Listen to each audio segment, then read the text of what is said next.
Half a day and welcome to Weekend Edition. I'm Crystal Paco, so glad you could join us. Half a day, I'm Carmen Victoria Terlahi here at the Office of Civil Defense. We are joined by Charles, who is here to tell us more about the tropical storm turning into a typhoon heading our way to Guam. Hi, Charles. Hi, half a day. So tell us a little bit more. I know we are expected to go into Condition of Readiness 3 tonight, Saturday evening. Yeah, we're expecting to go into Condition of Readiness 3. Right now, NWS has briefed the governor. He's briefed the key staff. He's currently briefing the Mayor's Council of Guam. And next he'll brief all the different government of Guam agencies. After NWS has completed their brief, we're going to bring in all the key government of Guam agencies and we're going to start preparation activities now. Although the storm is expected to have its effects sometime Monday going into Tuesday, we feel that because of the path of the storm and that we need to start preparing now. Right. In one of those press releases that was sent out this afternoon, we are told that it could be a possible Category 5, which means the winds are up to 198 miles per hour. Is that correct? While the category of the storm is actually really dependent on how fast it can intensify, we are internally planning for a Category 5 typhoon, which would actually, in our eyes, be a catastrophic type of event. Sure. And they call this typhoon potentially devastating, the worst we've seen in over a decade. So tell us more about how the community can prepare. We've seen them out there today at the local stores. Well, we thank the community for being prepared now and not waiting until tomorrow, not waiting until Monday, by stocking up on supplies up to 72 hours or more. Just getting those things to stay in your household, whether that be gas for your generators, gas for your cars, extra power banks for your mobile phones and devices, candles, and all the basic things you need in our statements that go out and how to prepare a kit. And also having a plan, because in the event should communications be degraded or lost throughout the island and we have families that are possibly separated time and distance, we want to make sure that everyone has a way to either reconnect with their loved ones or to communicate, especially if you have a family member off island. Right, definitely. So do not forget to have that line of communication. And speaking of communication, you could follow KUAM News to find out the latest on what is happening at this heavy weather briefing. Back to you in studio. Will the 180-plus clergy sexual abuse lawsuits head for settlement as planned? That and more will be discussed in a joint status conference at the District Court of Guam on Tuesday. Here's more. Back in August, one group of plaintiffs threatened to abandon settlement talks, alleging the church was, quote, acting in bad faith, end quote. The Lujan and Wolf firm, who represent majority of the plaintiffs and all the lawsuits filed in the federal court, reported that the Archdiocese of Agana would be banking on insurance coverage to front the cost of claims, and that the church was selling assets in a suspicious manner at, quote, less than asking price, end quote. As we reported, the church's stateside legal counsel, Mike Patterson, assured the court it was all just a misunderstanding. He advised that there are 4 properties being discussed and the reason for the transactions were, quote, economic in nature, end quote. Both Chief Judge Francis Tidingo Gatewood and Superior Court Judge Michael Burdalio agreed they cannot force parties into mediation. In his recent letter to the faithful, Archbishop Michael Burns addressed the issues ahead, stating, quote, we want meaningful action. Justice must be served. We cannot fully repay what was taken from these brothers and sisters. We can only offer a token of justice through financial remuneration. Yet it is a tangible sign that demonstrates that we know a wrong has been done and there is a debt of justice to be paid. Ideally, it would be the perpetrators themselves who would be brought to justice. But time and distance preclude it at this time, end quote. To read the Archbishop's letter in its entirety, visit our website. Tuesday's hearing starts at 8:30 a.m. It's a case gone cold. Back in July, an elderly Air Force veteran was found dead in his Manilao house. Though police believed foul play could be the cause, no arrests have been made since. Here's more. It's a case that's close to home. There is a concern of what happened and where is it at, but like I said, I can't say too much in terms of it being investigated. So I have no knowledge of what any new thing that in light of what had happened in the Taitanos apartment. Manila Mayor Alan Angacta is referring to the mysterious death in his village back in July.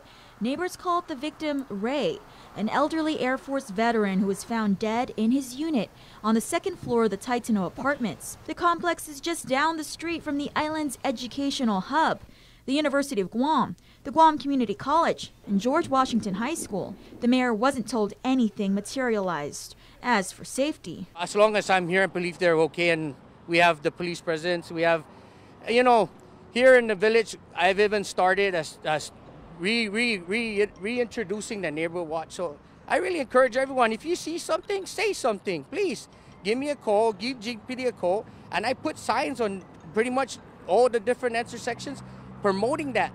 But you know, like everything else, we all need to work together to make things happen. the medical examiner was advised by police not to release his findings. If you have any information on this case, you are urged to call Guam Crime Stoppers at 477-HELP.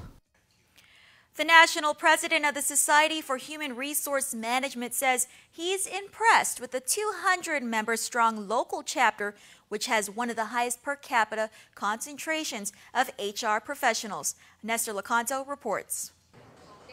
SHRM President and CEO Johnny Taylor is here as the guest speaker for the Guam chapter's annual conference. He says currently there are two key human capital challenges: a declining birth rate, which means fewer people in the workforce, and then there is a skills gap. But having people who can't do the jobs that employers need because they don't have the requisite skills has created an even bigger challenge for us. They're all saying we've got to get this people issue right because we can't grow our economies unless we get the people, the talent part right. The local SHRM chapter says it works closely with institutions such as the Guam Community College to find the right mix of education and training. They also consult regularly with senators on human resource and workforce-related legislation. Meanwhile, Taylor, a native Floridian, says he's familiar with the challenges of a tourism-based economy like Guam's, which often comes down to a lack of workers. And when you have a shortage in service industries, then you have an immigration challenge, and that really has become the problem in a lot of the world, but it's most pronounced in economies that rely heavily on people, like Guam. Then there's also our high military participation rate, where regular deployments and training of National Guard personnel mean managers need to scramble to fill in the temporary gaps. There are parts of the country, the mainland U.S., where you have military bases, but they might be 5-7% of the workforce. They're not 50% or more of the workforce, the available workforce. And that creates a unique challenge that Guam actually really has to wrestle with. Taylor says HR professionals are charged with helping to find that balance between the employer's needs and that of the employee. SHRM is celebrating its 70th anniversary. For Guam's News Network, I'm Nestor Lacanto. Controversy led to the introduction of these bills. Introduced by Senator Talina Nelson, Bill 325 aims to establish an organized 911 emergency telephone system and a funding source. As reported, GovGuam recently came under fire from the Federal Communications Commission for diverting millions from the Emergency 911 Fund. These unlawful transfers resulted in no money to upgrade the island's current 911 system.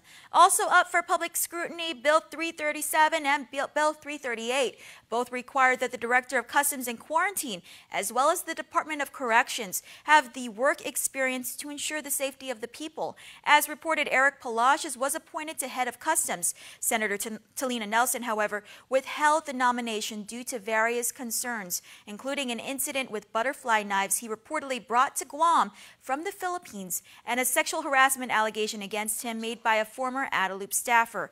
All three bills will be up for public hearing on Thursday, September 13th at 9 a.m. at the Guam Legislature.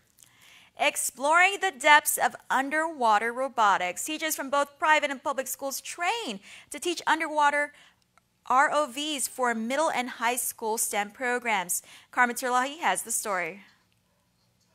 Testing the limits of underwater exploration. Jim McDonald from Monterey Peninsula College visited Guam for the 4th year in a row to teach middle and high school students underwater robotics. This year we're doing more of the triggerfish, more advanced, and it's for people who did not get to do it. So far, all of Guam's high schools and most middle schools participate in the federally funded program. The goal, according to DOE's College Pathway Program Director, Leah Beth Nahalawa, is to spark interest in science, technology, engineering, and mathematics, better known as STEM. We need a lot of engineers on Guam, we need doctors and all that stuff. So by introducing this to them, hopefully they'll be more interested in those careers. Imagine a robot that can solve real-world issues. Every year, the level of difficulty increases, challenging students to think outside the box. Now that you have this new capability, what are the local issues you all want to address with these underwater robots? The kids are excited. Do you want them to go monitor your reefs? You want them to go look at plastic in the ocean? You want to do fish counts?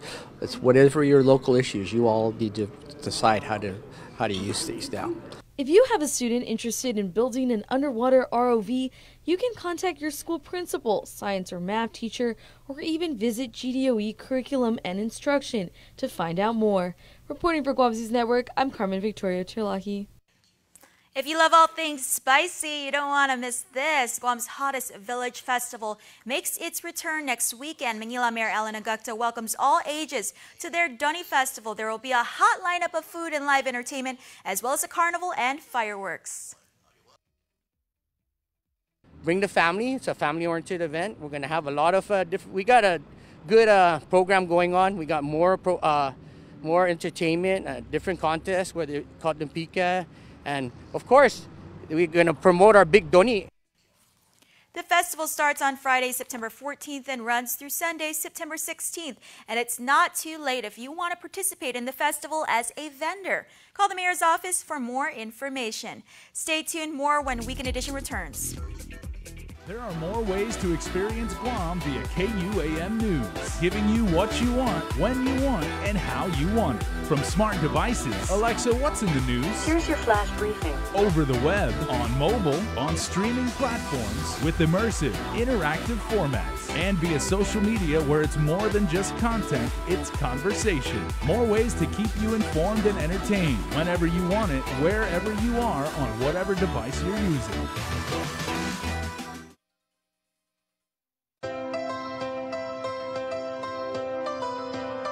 When we face an uncertain path, when we struggle with life's challenges, and when the unexpected happens, it's a beautiful day. We rely on the people we trust, it's a beautiful, who we can always count on. And the ones who give us the most care throughout the years. Rely on Calvo's Select Care to give you the comfort and security you need wherever you are. Calvo's Select Care, healthcare that's always there for you. Half-a-day hungry drivers. Are you spending more time on the road? Shell has teamed up with Wendy's so you can buy fuel and eat free. Just fuel up 7 gallons at any Shell station and get a coupon for a Wendy's cheeseburger or chicken nuggets. Or use 2 coupons to redeem a Wendy's cheeseburger meal with fries and a drink. Fuel up at Shell today because this deal won't last long. Quality service, fuel and food from Shell and Wendy's.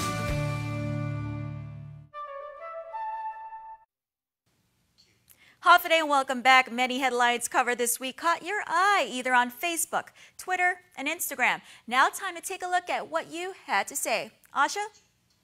Hi everyone and welcome to Trend Spotting. Here's what caught your eye on social media this week.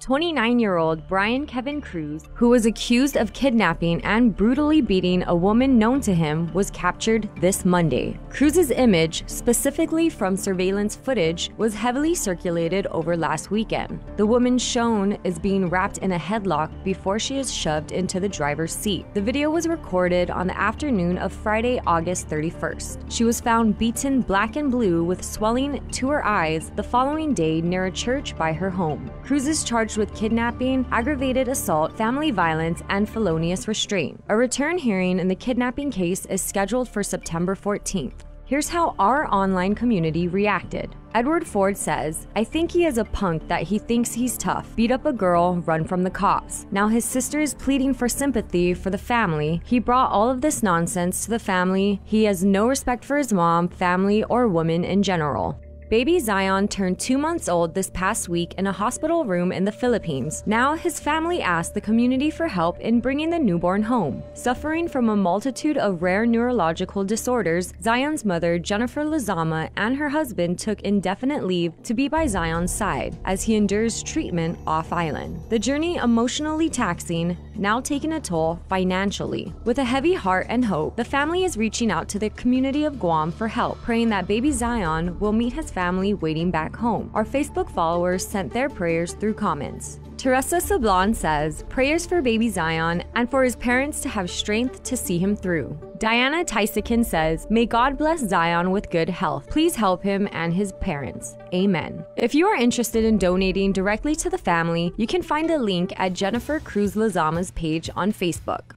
After the body of a Korean tourist was pulled from the waters off Tangisan on Tuesday, KUAM confirms the male swimmer has died. Chief Medical Examiner Dr. Aurelio Espinola performed the autopsy, but could not release details until authorities first contact the victim's family. As reported, the unidentified man was snorkeling with a friend inside the reef at Tangisan Beach earlier this week when he went missing. Several hours had passed before first responders located his body and rushed him to Naval Hospital. Unfortunately, he did not survive.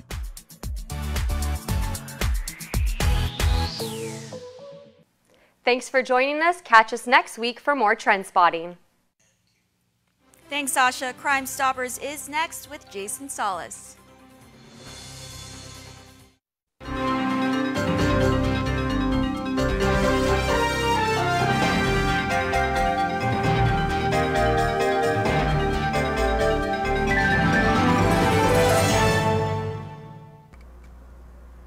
If you get nervous about having dental treatment, you're not alone. An estimated 35 million adults experience anxiety or nervousness at the simple thought of visiting the dentist. As your dentist, I strive to make your visit as painless or pain-free as possible. And I frequently tell my patients that in the 21st century, if we can give you medicines to put your tooth to sleep or medicines to take an infection or toothache away, we can surely give you something to help relax you and take all fear away. No one ought to sit in a dental chair thinking of bad childhood memories or fearing injections.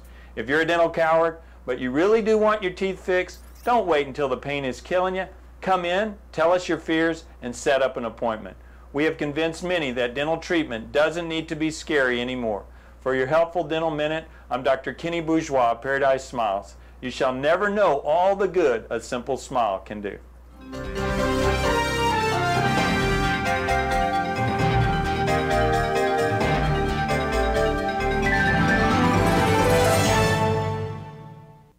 Guam's auto appearance specialist, Elegant Reflections, has been providing the automotive industry with professional detailing and car care products at its highest quality, from complete detailing, full interior detailing, exterior detailing, headlamp restoration, hand washing, seat and carpet shampoo, engine degreasing, undercarriage cleaning, paint sealant, fabric protection, paint oxidation removal, and so much more. Visit us at our new location. Call 646-5555 for an appointment. Elegant Reflections, Guam's auto appearance specialist, over 20 years of experience. Today, everybody. Domestic violence cases are some of the most heinous type of crimes in our community, where family is always a core part of how we live as islanders. Sergeant Paul Tapal with GPD is here. And Sarge, we're going to talk about what victims of crimes as well as their families can do, because there's a lot of resources that exist right now on the island where people can go for help, they can seek treatment, but also they can hopefully bring closure to their case, right? Yeah, absolutely. And you know, when we talk about domestic violence cases, this is usually what we classified as a closed door crime. It's being, you know, pretty much committed within the confines of a home and everything, and it's really hard for us to infiltrate without a victim or a survivor coming forward and reporting. And that's the hardest thing to do, is if you're a victim of domestic violence, is actually coming forward, empowering yourself to come forward. So really, we're asking the community to take note of your family members who you may suspect to be a victim of a domestic violence relationship. That's kind of the core point right there, because if somebody feels like they may or may not be a victim, but they just don't know, right? They're like, okay, well, I get in spats with my significant other, you know, we yell at each other occasionally, you know, those kind of things happen. But how do they know, like, where is the line drawn in when it becomes a domestic violence case? So you can really tell from the onset when it becomes power and control. When the aggressor wants to always have that power and control, always controlling the victim's movements, their location, where they're at, who they're meeting with, what they do. Being very possessive, being very jealous. Yes, that is the definite telltale signs to look for. And that's the precursor for the onslaught of different things to come, because right after you determine that the power and control, now what that does, it triggers an emotional abuse because of the fact that the aggressor has that power and control over the victim. And where it continues, where the cycle will continue from you know, the psychological approach, so now it becomes aggressive and everything physical in nature. And that's where it becomes very, very dangerous for not just the victim, but all the family members under the care of the victim and the abuser, because it becomes a cycle that we try to identify and we try to break, but it starts with identifying power and control.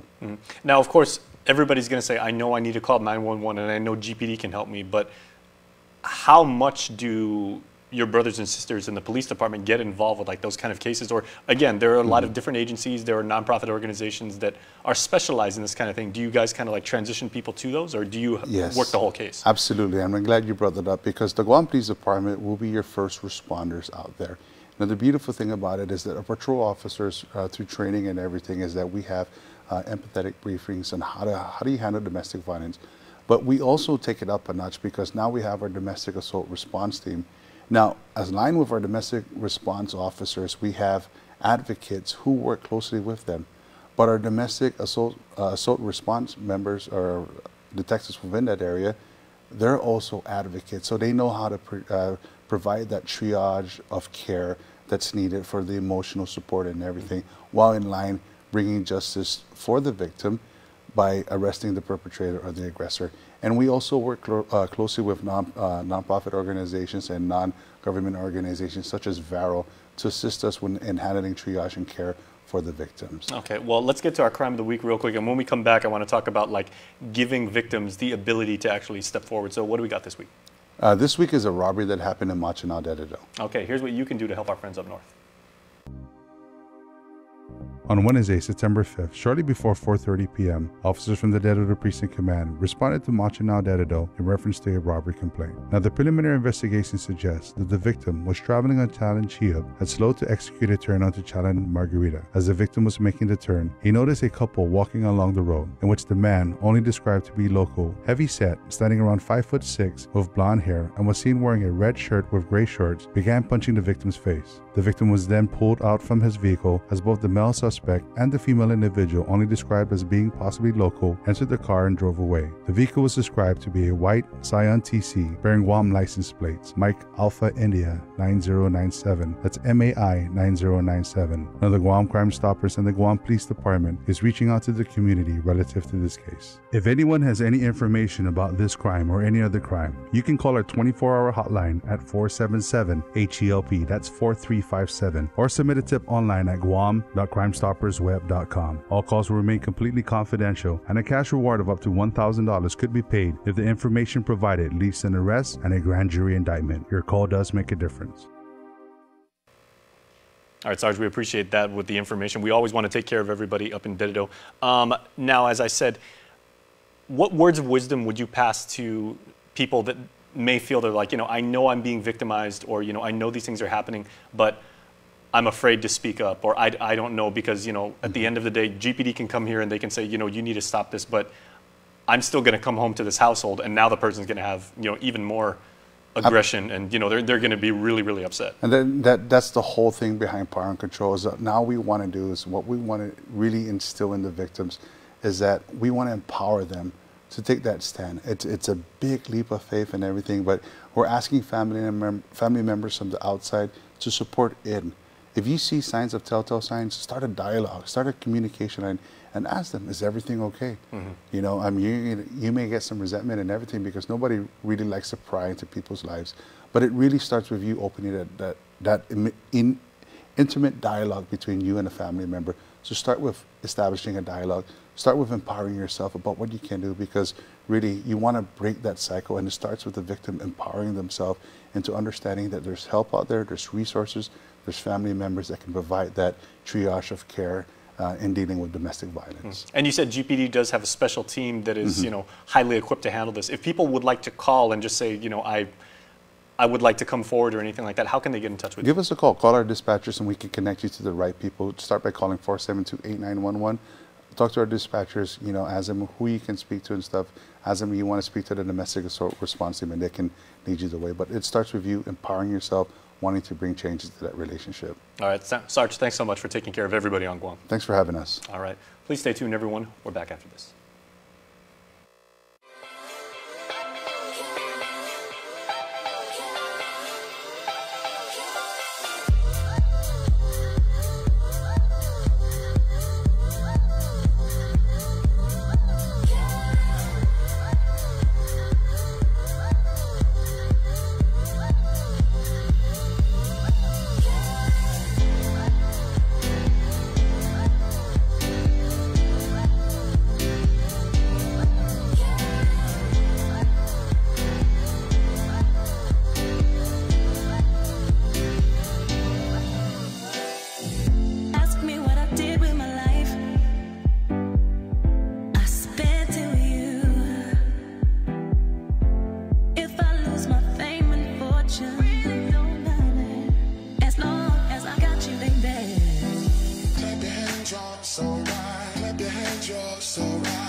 Attention drivers, we have a shipload of vehicles on the way and need to make room. Buy now during Triple J's shipload sale. Take advantage of our best pricing on all Hondas, Acuras, Fords, Mazdas, Lincolns, Volvos, Kias, and used cars. New cars as low as $137 per paycheck and used cars as low as $86 per paycheck during Triple J's shipload sale. See PDN and post print ads for details, or visit us online at triplejguam.com and get pre-approved instantly. Trade-ins welcome. Some conditions apply. Triple J Auto Group. Customers first.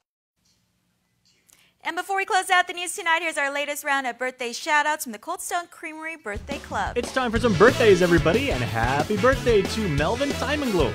To my little big brother Melvin, thank you for all you do for me. I wish you nothing but the best on your special day.